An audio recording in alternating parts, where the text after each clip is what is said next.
La question de l'assainissement, la nécessité que les populations disposent de latrines, même dans des zones reculées. Le gouvernement y travaille à travers le programme national d'assainissement des eaux usées et excréta. Près de 27 000 latrines familiales réalisées en 2023, 50 000 pour 2024 et présentation donc d'un échantillon de ces latrines lors d'une caravane de presse, Césaire Carfo et Tanga Kafondo. Des ouvrages d'assainissement sur le site des PDI du village de Nomgana dans la commune de Lumbila. Ici, ce sont 40 latrines qui ont été réalisées pour améliorer leur cadre de vie. Ces réalisations s'inscrivent dans le cadre du programme national d'assainissement des eaux usées excréta. Elles ont été financées par le ministère avec le soutien de l'UNICEF. La situation, je le voyais tellement grave. Parce que les gens se posaient partout, les buissons. En ce moment, on ne pouvait même pas faire le tour des tentes ici sans piétiner quelque chose. Mais actuellement, tout est bon, c'est bien aéré. À Nobili, dans la commune de Nobéré, ce sont les populations qui construisent leurs propres latrines avec l'encadrement technique de la direction régionale de l'assainissement. Le village a déclenché le processus de fin de défécation à l'air libre et la population voit déjà les bénéfices de l'approche. Autre région, même engagement.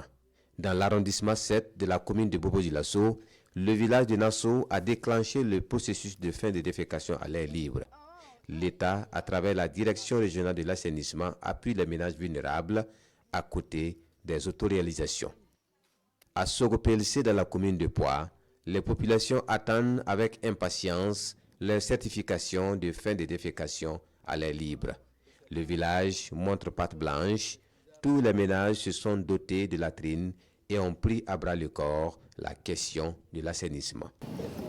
Nous mettons en place avec les comités et les bénéficiaires un comité d'assainissement villageois, voilà, qui fait son plan d'action et qui mène les activités en tout cas qu'il pourra mener pour conduire le village à la fin de la défécation à l'air libre.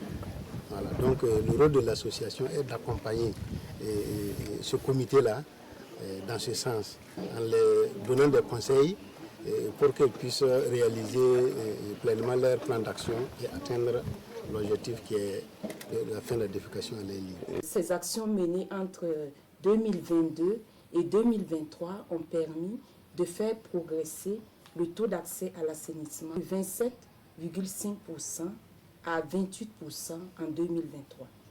Dans le cadre de cette campagne-là, donc déjà pour 2024, il y a plus de 50 000 latrines familiales qui sont en cours de réalisation, avec bien sûr la contribution de différents acteurs, de l'État, de ses partenaires, mais aussi des usagers eux-mêmes, parce qu'on enregistre aussi beaucoup d'autoréalisation.